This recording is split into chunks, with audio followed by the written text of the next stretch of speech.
Now, I know if you've watched my videos, and hi Daz Dark, how you doing?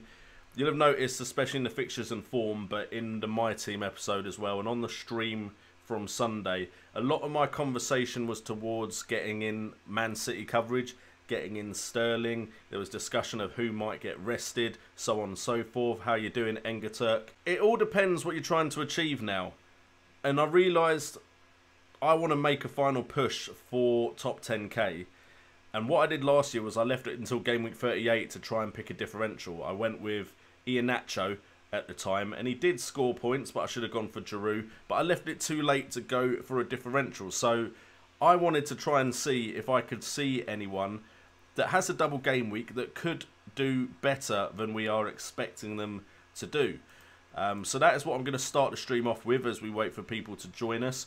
And to do that, first of all, I want to see which sides are very bad defensively and who has them in their double game week. So there's two teams that have conceded over 30 shots on their goal, which have been on target in the last 6 game weeks. And those teams are Stoke and Bournemouth. And then we've got above 25, another 5 teams. Watford on 25, Swansea, Brighton, Hove Albion, West Ham and Southampton. So if we take those 7 teams in total, and then we go to the teams that have the best attacks, and to garner this in the last 6 game weeks, we're going to go off of big chances in total. Now, top is Man City, and so of course Man City, with the fixture list that they have, Huddersfield, Brighton, Hove Albion, Southampton, you are going to want to get coverage there. That is a given. But the second best team, and a lot of this will be boosted by their game against Leicester, is Crystal Palace with 18 big chances in total. Now, as far as attempts in total, they're actually in 6th with 73, but that's still not bad.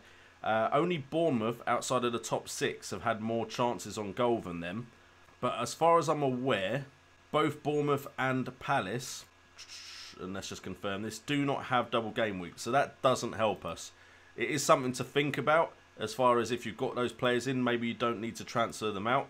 So who is best attacking wise after those teams? Big chances total, Everton have had 15, but do they have anything to play for left? Southampton with 11, Brighton of Albion with 10, Tottenham with 10. So Southampton and Everton, we've got Southampton with Everton, Swansea, and Everton have, if I can find them, just Southampton, West Ham. So Southampton have a double game week and are decent as far as attacking potential. Big chances, they've had 11, which is only worse than Crystal Palace and Everton if you don't count top 6 teams.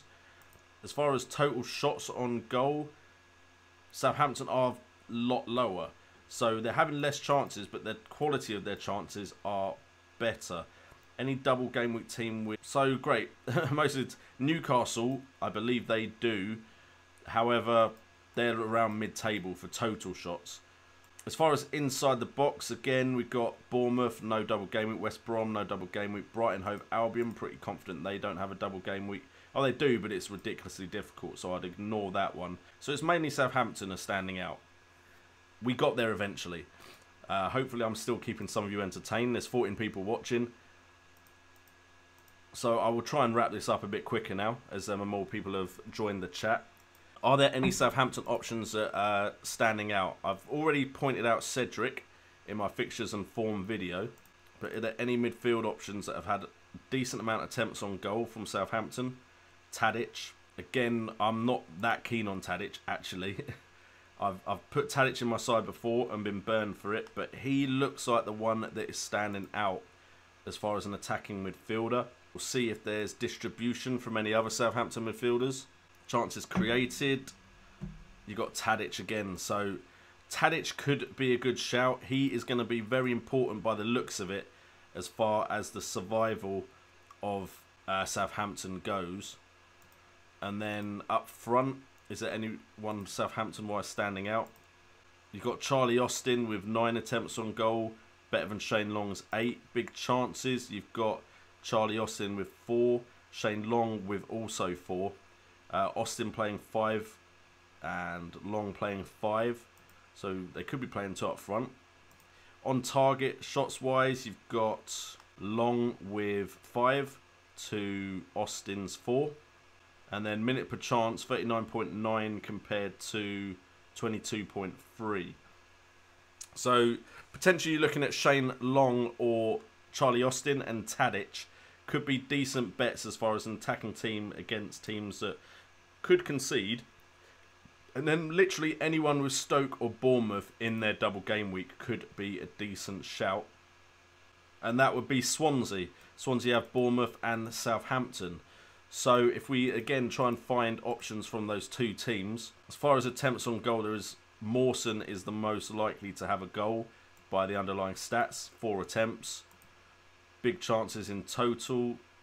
He doesn't even factor in though. Anyone with distribution that's decent from the Swansea side? No. So I wouldn't look at any, unless you've already got them of course, I wouldn't look at any Swansea defenders. As far as attempts on goal for midfielders, again, no Swansea midfielder standing out. So it would be a real big punt. Ayew, big chances, he's had 1 in the last 6 game weeks. So Swansea's, they're not looking like there's any standout options in the Swansea side. And yeah, there's nothing up front as well. I was expecting to see Jordan Ayew, but I would stick. So I'm basically saying Southampton are where your differentials are. Maybe Tadic and maybe the strikers. If we just have a quick look at what their ownership is like. You've got Tadic at a 2.3 team selected by. And you've got Austin at 1.3 and Long at 0.5 at 5.6 million. So if you are needing cash to make some transfers, some moves, those two are cheap enough and could potentially get you some returns and allow you to bring in some heavy hitters.